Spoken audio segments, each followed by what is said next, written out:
Like, what's interesting about Quentin Tarantino is that, and it's one of the things that frustrates me about Black people, is that when we fall into the white liberal narrative about us,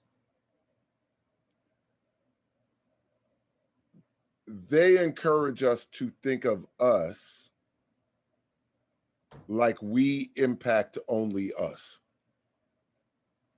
Okay. When the reality is, that's funny. My son is in here and that nigga said, that's facts. Like, doesn't understand.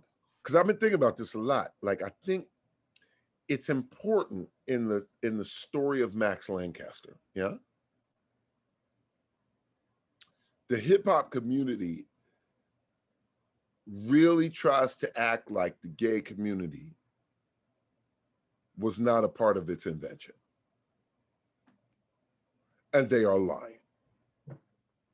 The thing that is 100% left out of the conversation is the place gay, Black, and Latino men in the creation of the art form. Yes. Now there's conversation now about Bambaataa being a pedophile. Yes. And that might be up for debate. But what isn't up for debate is that Bambaataa was a gay man. That part. It's not up for debate.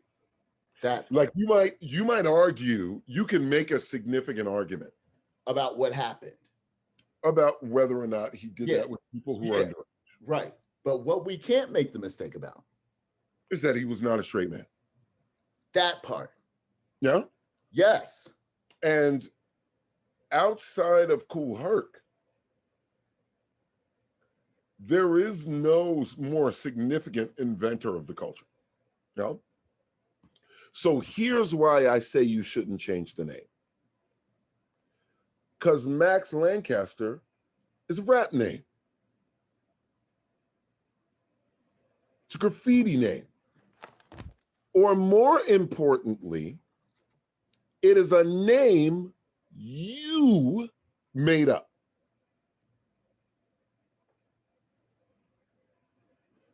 Rakim Allah is not his name. He picked it.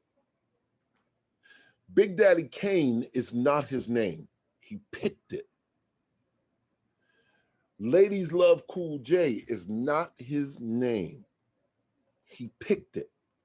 Grandmaster Caz is not his name. He picked it. So in terms of the cultural and political representation of where you're trying to place yourself in this conversation with this work, I think one of the things in my working on this that I can be a real help to is making sure that the academy doesn't talk you out of the street process.